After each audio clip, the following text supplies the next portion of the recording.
नमस्कार, प्रणाम। आशा करती हूँ आप सब स्वस्थ होंगे, मस्त होंगे और माता रानी की भक्ति में व्यस्त होंगे। तो चलिए आज हम श्री दुर्गा सप्तशती का 11वां अध्याय सुनेंगे। इससे पहले आप लोगों से निवेदन है कि यदि आप हमारे चैनल में नए हैं तो कृपा करके हमारे चैनल को लाइक, सब्सक्राइब और शेयर जरूर करिएगा। चलिए कथा का शुरुआत करते हैं। 11वां अध्याय, देवताओं द्वारा देवी की स्तुति तथा देवी द्वारा देवताओं को वरदान। महर्षि मेधा कहते हैं, दैत्य के मारे जाने पर इंद्रादि देवता अग्नि को आगे करके कात्यायनी देवी की स्तुति करने लगे। उस समय अभीष्ट की प्राप्ति के कारण उनके मुख खिले हुए थे। देवताओं ने कहा, हे शरणागतों की दुख दूर करने वाली देवी, तुम प्रसन्न हो। हे संपूर्ण जगत की माता, तुम प्रसन्न हो। विंध्येश्वरी, तुम विश्व की रक्षा करो, क्योंकि तुम इस चर और अचर के ईश्वरी हो। हे देवी, संपूर्ण जगत की आधार रूप हो, क्योंकि तुम पृथ्वी रूप में भी स्थित हो और अत्यंत पराक्रम वाली देवी हो। तुम विष्णु की शक्ति हो और विश्व की बीज परम माया हो, और तुमने ही इस संपूर्ण जगत को मोहित कर रखा है। तुम्हारे प्रसन्न होने पर भी यह पृथ्वी मोक्ष को प्राप्त होती है। हे देवी, संपूर्ण विद्याएं तुम्हारे ही भिन्न भिन्न स्वरूप है। इस जगत में जितनी स्त्रियां हैं वह सब तुम्हारी ही मूर्तियां हैं। एकमात्र तुमने ही इस जगत को व्याप्त कर रखा है। तुम्हारी स्तुति किस प्रकार हो सकती है, क्योंकि तुम परम बुद्धि रूप हो और संपूर्ण प्राणी रूप स्वर्ग और मुक्ति देने वाली हो। अतः इसी रूप में तुम्हारी स्तुति की गई है।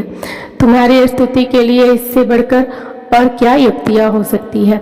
संपूर्ण जनों के हृदय में बुद्धि रूप होकर निवास करने वाली, स्वर्ग तथा मोक्ष प्रदान करने वाली, हे नारायणी देवी, तुमको नमस्कार है। कलाकाष्ठा आदि रूप से अवस्थाओं को परिवर्तन की ओर ले जाने वाली तथा प्राणियों का अंत करने वाली नारायणी, तुमको नमस्कार है। हे नारायणी, संपूर्ण मंगलों के मंगल रूप वाली, हे शिवे, हे संपूर्ण प्रयोजनों को सिद्ध करने वाली, हे शरणागत वत्सला, तीन नेत्रों वाली गौरी, तुमको नमस्कार है।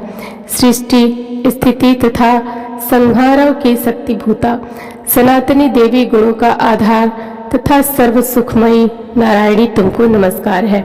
हे शरण में आए हुए शरणागतों, दीन दुखियों की रक्षा में तत्पर, संपूर्ण पीड़ाओं को हरने वाली नारायणी, तुमको नमस्कार है। हे नारायणी, तुम ब्रह्मांडी का रूप धारण करके हंसों से जुटे हुए विमान पर बैठती हो तथा कुछ से अभिमंत्रित जल छिड़कती रहती हो, तुम्हें नमस्कार है। महेश्वरी रूप से त्रिशूल, चंद्रमा और सर्पों को धारण करने वाली, महावृषभ वाहन वाली नारायणी, तुम्हें नमस्कार है। मोरों तथा मुकुटों से घिरी रहने वाली, महाशक्ति को धारण करने वाली, हे कौमारी रूप धारिणी निष्पाप नारायणी, तुम्हें नमस्कार है। हे शंख चक्र गद पर श्रांग धनुष रूप आयुधों को धारण करने वाली, वैष्णवी शक्ति रूपा नारायणी, तुम हम पर प्रसन्न हो, तुम्हें नमस्कार है। हे दांतों पर पृथ्वी धारण करने वाली, वाराह रूपिणी कल्याणमयी नारायणी, तुम्हें नमस्कार है। हे उग्र नृसिंह रूप से दैत्यों को मारने वाली, त्रिभुवन की रक्षा में संलग्न रहने वाली नारायणी, तुम्हें नमस्कार है। हे मस्तक पर किरीट और हाथ में महावज्र धारण करने वाली, सहस्त्र नेत्रों के कारण उज्ज्वल वृत्तासुर के प्राण हरने वाली ऐन्द्री शक्ति है नारायणी, तुम्हें नमस्कार है। हे सीदूती स्वरूप से दैत्यों के महामत को नष्ट करने वाली, हे घोर रूप वाली, है महाशब्द वाली, हे नारायणी, तुम्हें नमस्कार है। दाढ़ों के कारण विकराल मुख वाले, मुंडमाला से विभूषित मुंडमर्दिनी चामुंड रूपा नारायणी, तुम्हें नमस्कार है। हे लक्ष्मी, लज्जा, महाविद्या, श्रद्धा, पुष्टि, स्वधा, ध्रुवा, महारात्रि तथा महाविद्या रूपा नारायणी, तुमको नमस्कार है। हे मेधा सरस्वती, सर्वोत्कृष्ट ऐश्वर्य रूपिणी पार्वती महाकाली नियंता तथा ईश रूपिणी नारायणी तुम्हें नमस्कार है। हे सर्वस्वरूप सर्वेश्वरी सर्वशक्ति युक्त देवी, हमारी भय से रक्षा करो, तुम्हें नमस्कार है। हे कात्यायनी, तीनों नेत्रों से भूषित यह तेरा सौम्य सुख सब तरह की डरों से हमारी रक्षा करे, तुम्हें नमस्कार है। हे भद्रकाली, ज्वालाओं के समान भयंकर अति उग्र एवं संपूर्ण असुरों को नष्ट करने वाला तुम्हारा त्रिशूल हमें भयों से बचावे, तुमको नमस्कार है। हे देवी, जो अपने शब्द से इस जगत को पूरित करके दैत्यों के तेज को नष्ट करता है, वह आपका घंटा इस प्रकार हमारी रक्षा करे जैसे कि माता अपने पुत्रों की रक्षा करती है। हे चंडिके, असुरों के रक्त और चर्बी से चर्चित जो आपकी तलवार है वह हमारा मंगल करे, हम तुमको नमस्कार करते हैं।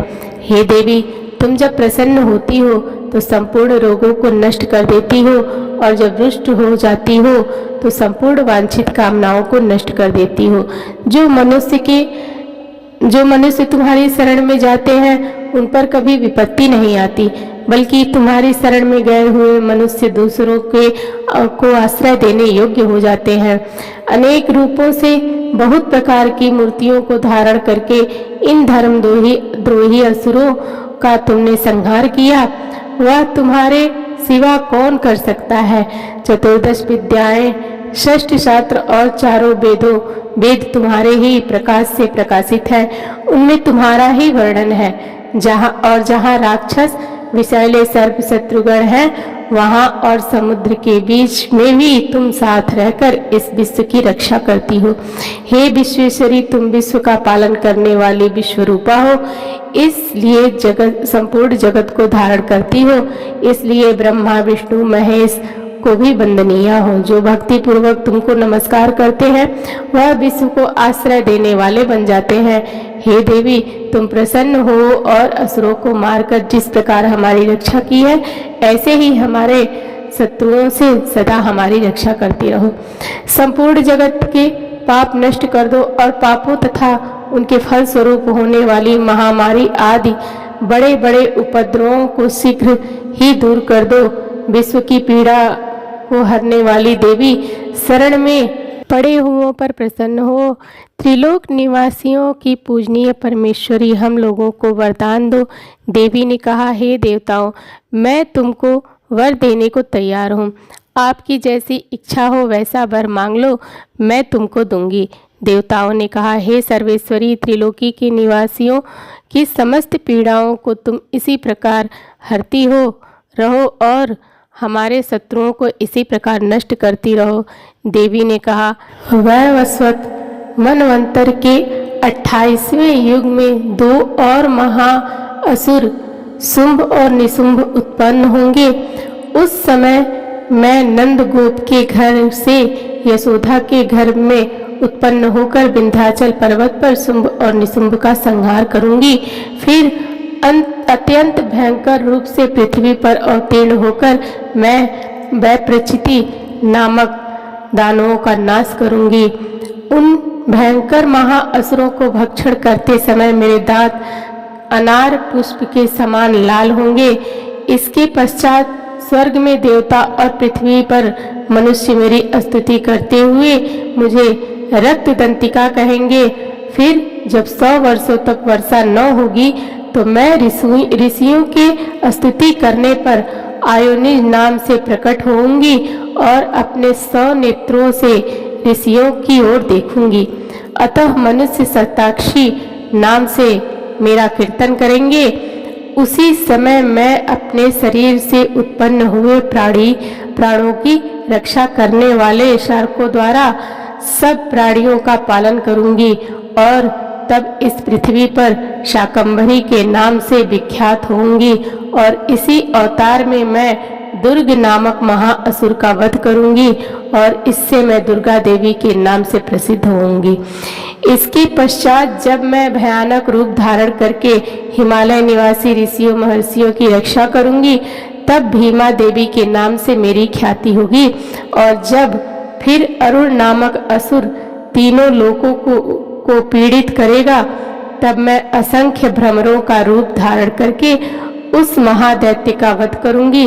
तब स्वर्ग में देवता और मृत्यु लोक में मनुष्य मेरी स्तुति करते हुए मुझे भ्रामरी नाम से पुकारेंगे। इस प्रकार जब जब पृथ्वी पर राक्षसों से पीड़ित होगी तब तब मैं अवतरित होकर शत्रुओं का नाश करूंगी। तो भक्तजनों, यहीं पर हमारा 11वां अध्याय खत्म होता है। दोस्तों, कथा कैसी लगी हमारे कमेंट बॉक्स में जरूर बताइएगा। तो चलिए अगली कथा के इंतजार में।